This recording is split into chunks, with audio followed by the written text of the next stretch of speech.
epístola de João. A primeira epístola de João, capítulo 3.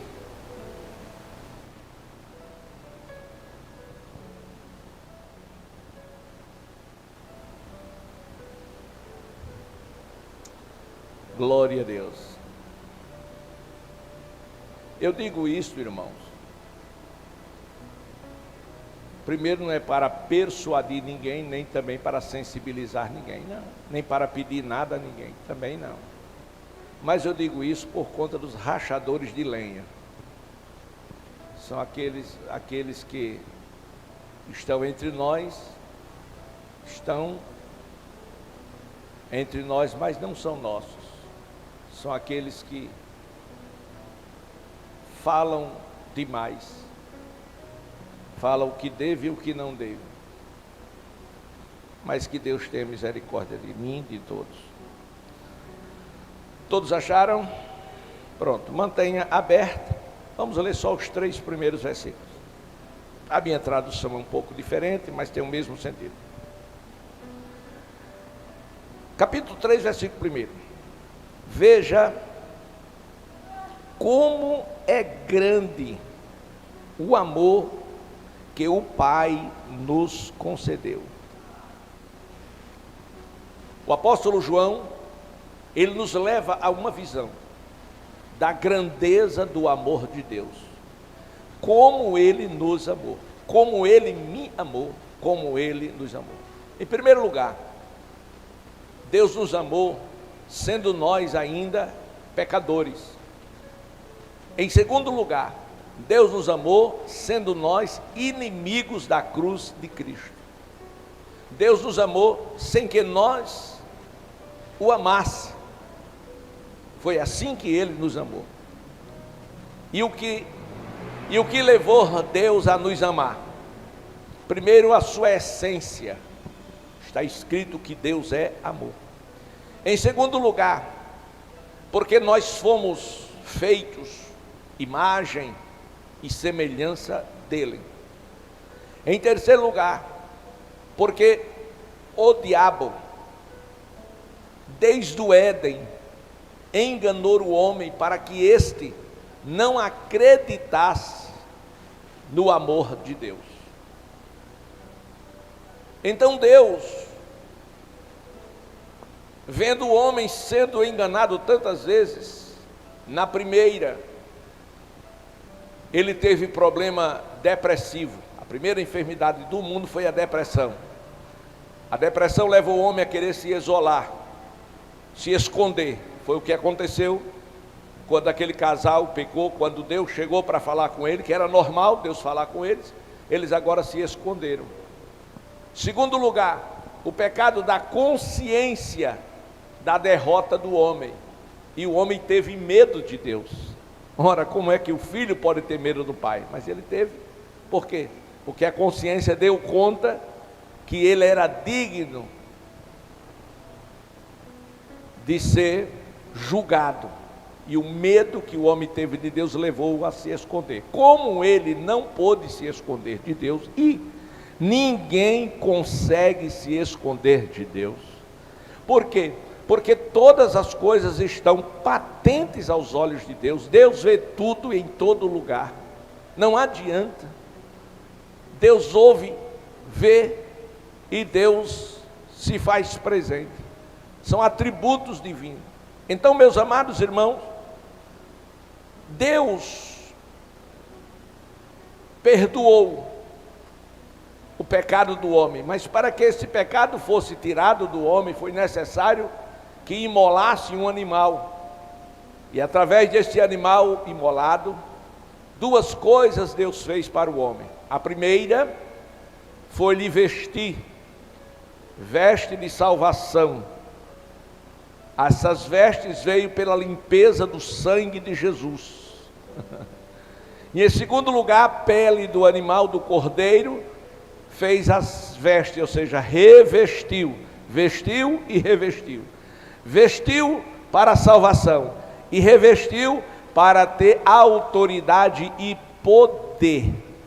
Aí aponta para 2 grandes verdades que eram futuras. Ali era apenas o tipo apontou para Calvário. No Calvário, o Cordeiro foi imolado. Jesus estava lá preso e morto. Glória a Deus. E no Pentecoste, o homem foi revestido, protegido e cheio do poder de Deus. Veja como é grande o amor que o Pai nos tem concedido. Quando ele olha hoje dos céus à terra, ele olhou dos céus à terra, ele não viu absolutamente ninguém digno, ninguém merecedor. Por quê? Porque todos erraram, porque todos pecaram, porque todos foram destituídos da glória de Deus. E ele olhou para o homem e viu o homem como ovelha sem pastor. E como ovelha sem pastor, Deus agora sim, ele resolver a situação do homem, enviando o seu próprio filho. Porque ele tentou resolver através dos profetas, mas não conseguiu. Agora vem Jesus, se fez homem, habitou entre nós, para que através dele o homem fosse salvo. Então está aí a grandeza do amor de Deus. Como é o amor de Deus? É o amor que renuncia. Jesus renunciou. O que ele renunciou? O céu, o seu lar eterno. Renunciou o céu para vir estar conosco. A renúncia foi maior do que a localização. Foi a humilhação de ele se fazer carne. E para se fazer carne foi necessário que Deus se tornasse um embrião no ventre de uma mulher e passasse 9 meses.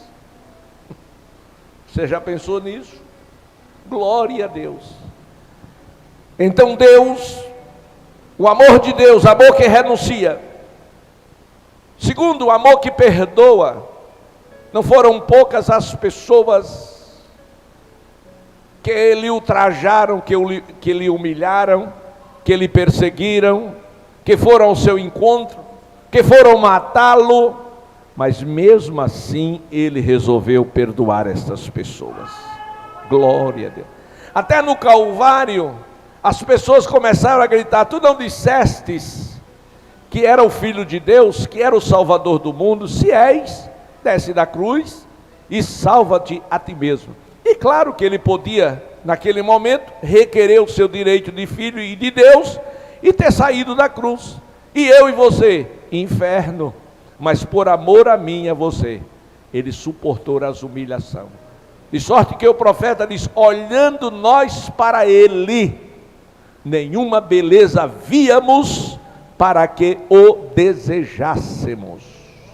Glória. Moído, ele foi por mim e por você, mas ele suportou a morte e morte de cruz, para nos perdoar de todos os nossos pecados. E terceiro, resultado deste amor, foi a sua entrega, a minha vida pela sua vida. Se ele não morre, eu quem seria condenado? Mas porque ele morreu, eu saí livre. Oh, aleluia. E a humanidade lá no Calvário está retratado naqueles 2 ladrões. Os 2 ladrões. O ladrão que zombou, que criticou, e o ladrão que repreendeu. Ele diz: nem mesmo neste estado você teme a Deus? Disse ao outro. Então está ali o retrato da humanidade. A humanidade que se arrepende e resolve acreditar e seguir a Jesus, e a humanidade que não se arrepende e continua contra Jesus. A humanidade é a que vai para o céu, e a que fica na terra, e a que vai para o inferno. Glória a Deus. Então, amados, João disse: como é grande o amor de Deus, como é grande o amor que o Pai nos concedeu. Que amor foi esse? Sendo chamados filhos de Deus, o que de fato somos. Por isso o mundo não nos conhece. O mundo não nos conhece. Por quê? Porque não o conhece. Então o mundo não nos conhece porque não conhece a Deus. Deixa eu dizer outra vez: o mundo não nos conhece porque não conhece a Deus. E eu pergunto: por que o mundo não nos conhece? Porque nós somos luz. Por que o mundo não nos conhece? porque o mundo jaz no maligno. Então por isso que o mundo não nos conhece, porque nós somos diferentes. O verdadeiro cristão, irmãos, ele é diferente. No caminhar, no falar, em tudo ele é diferente. Vejamos o versículo 2.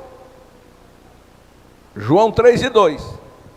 Como é que está escrito aí? Como é que você lê? Vamos participar. Amados,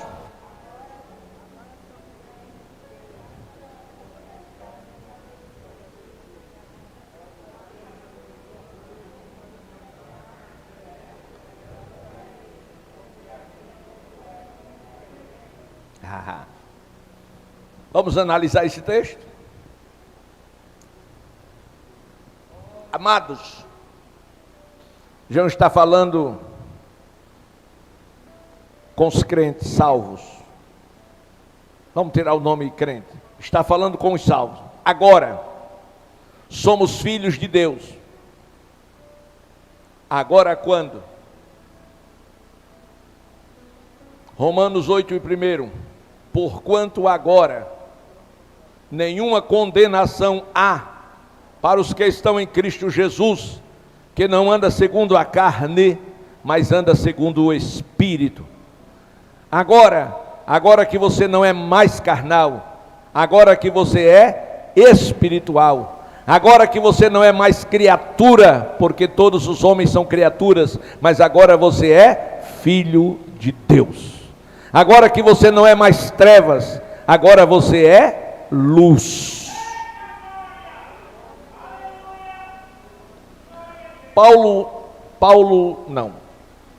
Mateus capítulo 5, Mateus capítulo 5, versículos, deixa-me ver, versículo 13, 14 e 16. Abra sua Bíblia. Glória a Deus. Mateus. Amém. Disse Jesus: vocês, está falando de você, meu irmão, está assim, é de você mesmo. Vocês são o sal da terra. Mas se o sal perdeu o seu sabor, na sua tradução de insípido, como restaurá-lo? Não servirá para nada, exceto para ser jogado fora e pisado pelos homens. Então, Jesus disse que somos o sal da terra. E o sal tem a sua função. Transliterando para da vida, para o homem, tem a sua missão. Qual é a função do sal? A mesma função do crente que é sal. A função do sal é temperar. E o que é temperar? É dar sabor, é tornar delicioso, boa. Então o sal não só tempera, mas o sal também preserva. Hoje na modernidade quase que os mais jovens nem sabem como isso funciona, mas alguns anos atrás a maioria das pessoas de classe pobre não possuía geladeira, e a feira era uma vez na semana. Pessoal do sítio, dos lugares mais distantes, e até da cidade, dos bairros mais distantes, eles iam para a feira dia de segunda, porque era tudo mais barato, e comprava carne e muito sal, e quando chegava em casa, salgava toda aquela carne, para que ela não se estragasse. Glória a Deus. Por isso Jesus disse assim: tende sal em vossas vidas. Para quê? Para preservar. Quem falta sal, se não tiver sal, apodrece. Aleluia. Oh, glória a Deus. Então Jesus disse: vocês são sal da terra, Mas se o sal perdeu o seu sabor, como restaurá-lo? Então você não pode perder o seu sabor. Glória a Deus.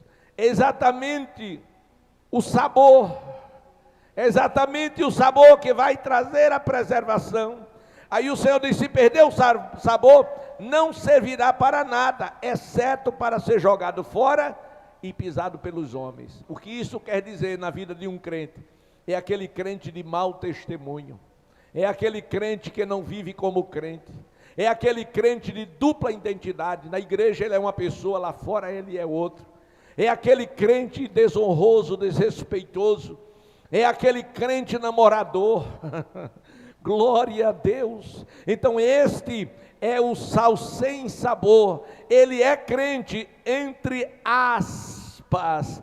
As pessoas dizem tão mal dele, que às vezes a gente fica muito triste. Glória seja dada ao nome do Senhor Jesus Cristo. A semana passada, conversava com alguém, e um nome foi citado, e a pessoa disse assim, desculpa a expressão, mas foi aqui a pessoa disse: isto é um cabra sem vergonha, isso não é crente não, é um enganador, ele está lá, mas não é de lá. Um crente, irmãos, glória a Deus, e o pior que era obreiro, glória a Deus, mas não era nosso não, graças a Deus. Mas o Senhor Jesus Cristo, ele disse, se o sal não for salgado, for insípido, para nada serve, a não ser para ser pisado pelos homens. Aí o Senhor diz: vocês são a luz do mundo. Não se pode esconder uma cidade construída sobre um monte. Não se pode construir uma cidade sobre um monte. E também ninguém acende uma candeia e a coloca debaixo de uma vasilha. Ao contrário, coloca-se no lugar apropriado, e assim ilumina a todos os que estão na casa. Glória a Deus. Ninguém acende uma candeia e coloca debaixo de uma vasilha. Glória a Deus. Vocês são a luz do mundo. Não se pode esconder uma cidade construída sobre um monte. Não pode. Não tem como esconder uma cidade sobre um monte. Glória a Deus. Como não tem como esconder um crente que resplandeça a glória de Deus na sua vida. Amém. E Jesus concluiu assim, versículo 16, a igreja, 1, 2, 3, já.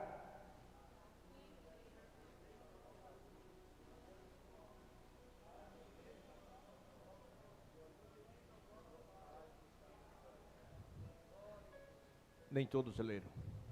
Assim quer dizer desta maneira, assim quer dizer desta forma, a sua luz, assim brilha a sua luz, ou a luz de vocês, diante dos homens. Para quê? Para que todos vejam as suas obras e glorifiquem o vosso Pai que está. Ou seja, Deus pode ser glorificado através da sua vida, do seu testemunho, e Deus também pode ser escarnecido através da sua vida e do seu testemunho. Então, João diz: amados, agora somos filhos de Deus. Agora que você nasceu de novo, agora que você recebeu o Espírito Santo, agora que você é luz no mundo e sal da terra, então, agora sim. E ele dá uma parada e continua. E ainda, não se manifestou o que havemos de ser.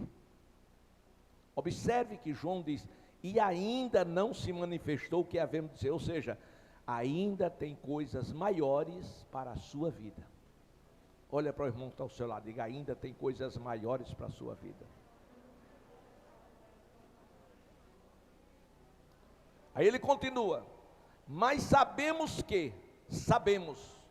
isto é convicção, quando ele se manifestar, seremos semelhante a ele.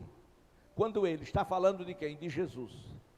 João está dizendo, quando Jesus se manifestar, nós seremos semelhantes a Ele. Onde é que está isso, pastor? Está em 1 Coríntios, me ajude aí, pregadores. 1 Coríntios, pode abrir, igreja, 15 e 52, salvo engano. Que eu não anotei nada, irmão. 1 Coríntios 15 e 52.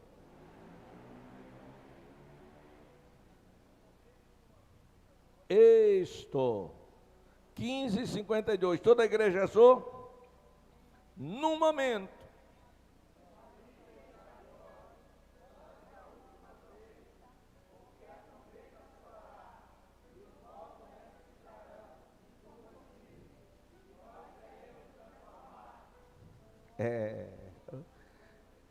Veja o versículo 51. Eis que vos digo um mistério. Qual é o mistério? Deu uma paradinha.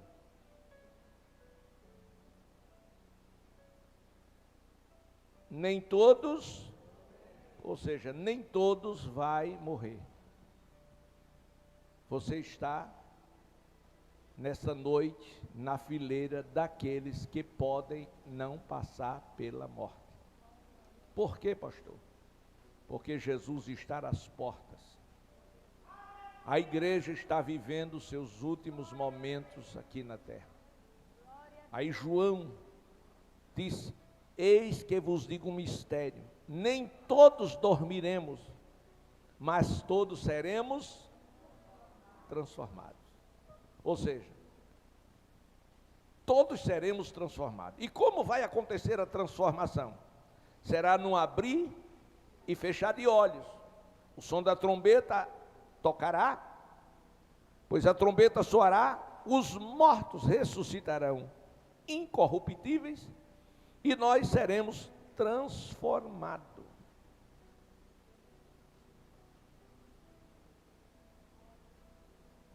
Deu para entender? Sim ou não?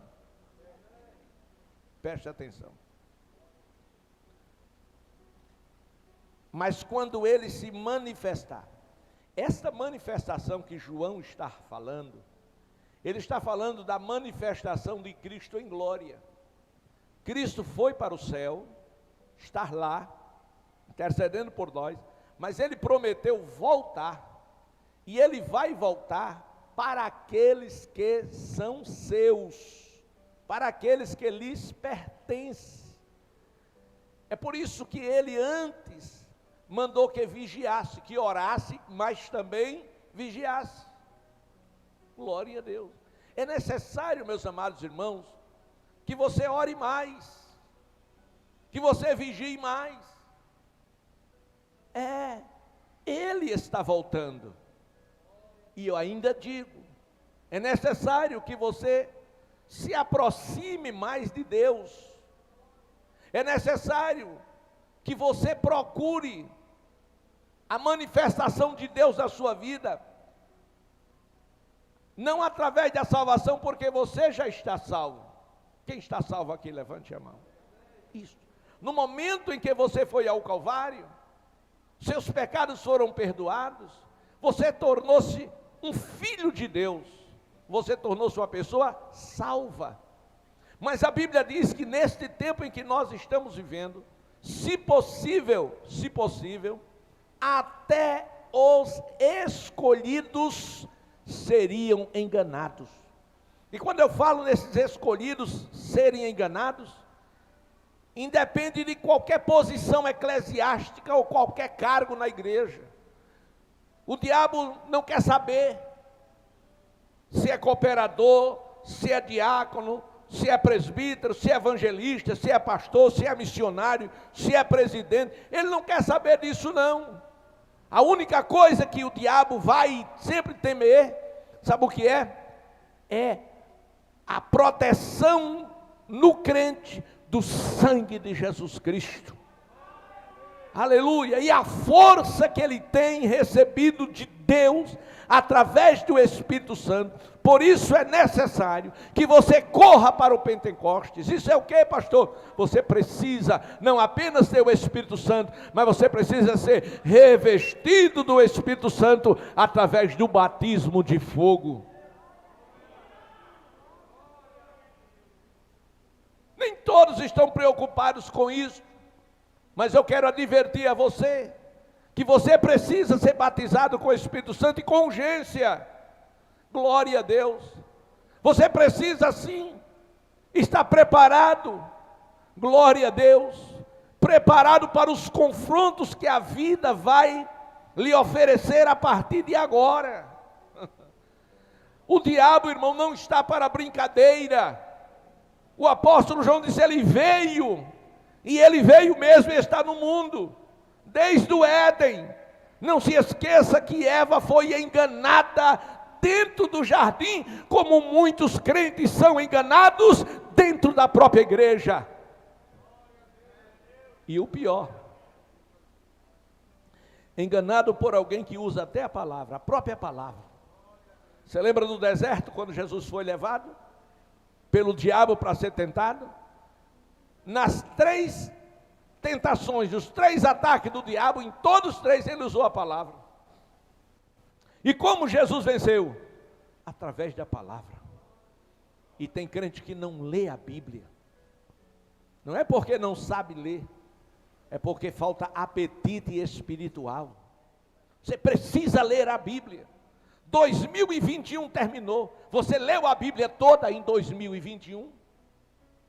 2022 começou. Você já começou a ler a Bíblia sistematicamente em 2022?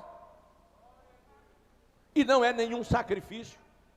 Para você ler a Bíblia toda em um ano, basta todos os dias você ler 4 capítulos. Se ler 3 e domingo ler 4, já resolve o problema, fecha certinho em um ano. Então você não pode ficar sem o conhecimento de Deus. E esse conhecimento vem através da palavra. E aqueles que não conhecem ao Senhor, certamente são enfraquecidos e certamente serão enganados. Porque tem crente que vive de galho em galho, falta de conhecimento de Deus. Porque tem crente que vive para lá e para cá, atrás de bênção. Se ele lesse a Bíblia, ele descobriria que ele não precisa correr atrás de bênção, é a bênção que vai correr atrás dele. Ele quem é uma bênção. Deus apareceu a Abraão: Abraão, eis-me aqui, Senhor, sê tu uma bênção, anda na minha presença e ser perfeito.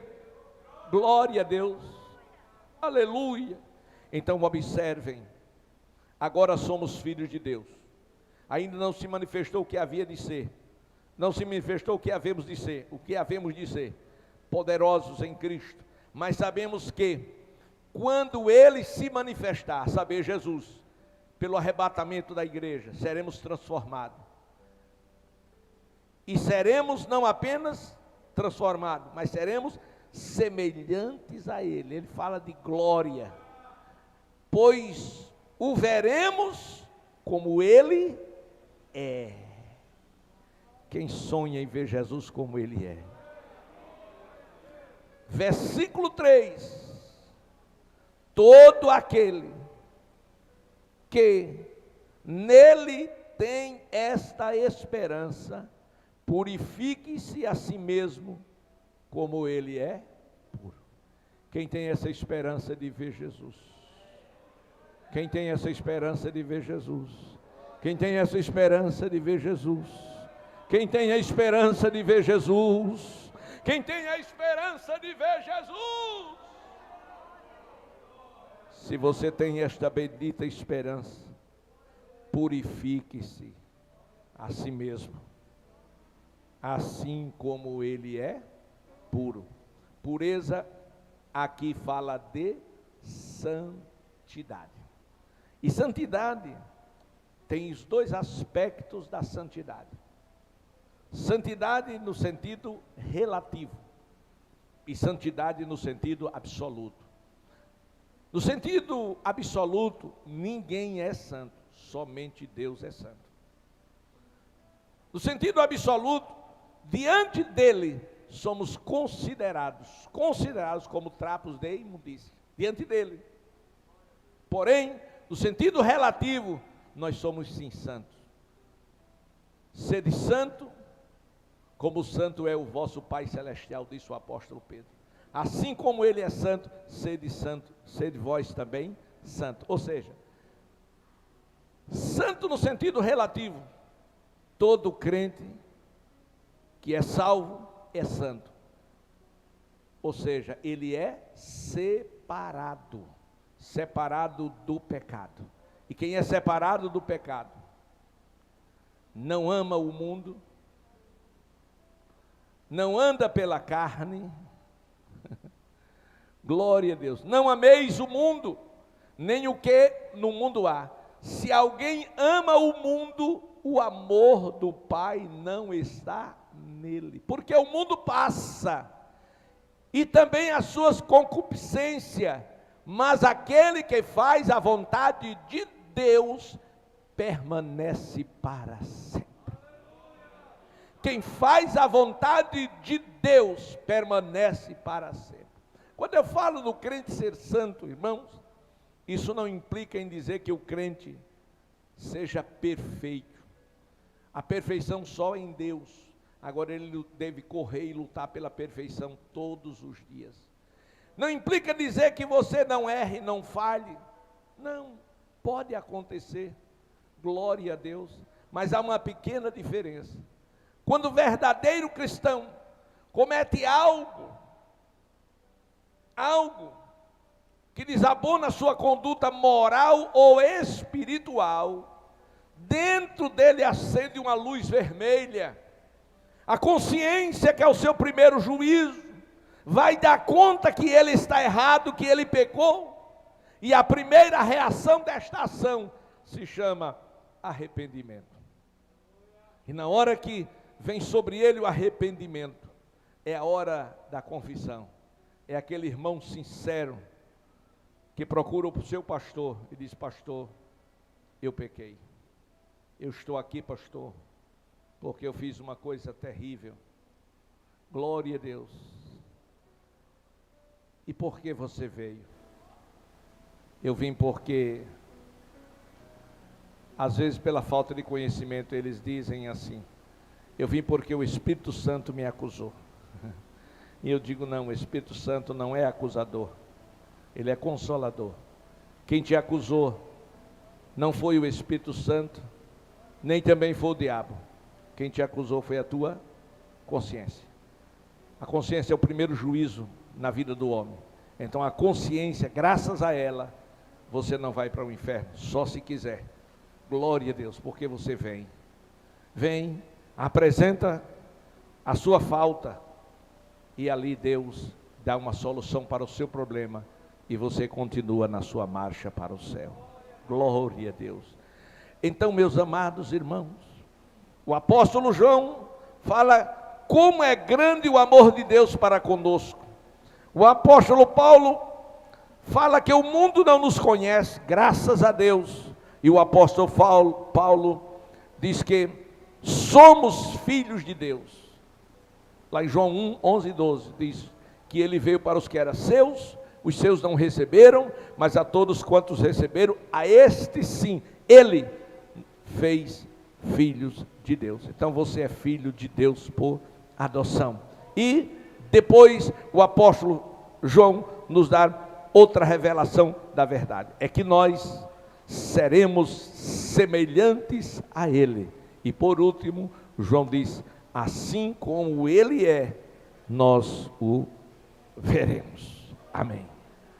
Glória a Deus. Se você deseja experimentar, número 1, se você deseja experimentar este amor, faça uma entrega para Jesus nesta noite. Se você deseja ser semelhante a Ele, faça uma entrega esta noite. Se você deseja se tornar filho de Deus, não adianta querer tentar se enganar, dizendo todo mundo é filho de Deus. Isso não é verdade. Isto é um engano de Satanás. Glória a Deus. O diabo é cheio de artimanhas Primeiro, ele disse que ninguém vai para o céu. Segundo, ele disse que não tem inferno. Glória a Deus. E outros dizem, o inferno é aqui mesmo. Coitado. Glória a Deus. O inferno é aqui mesmo. Não. Aqui é muita luta e muita guerra, sobretudo para as pessoas que vivem sem projetos de vida. As pessoas que não vivem uma vida que corresponda à realidade do presente. Glória a Deus.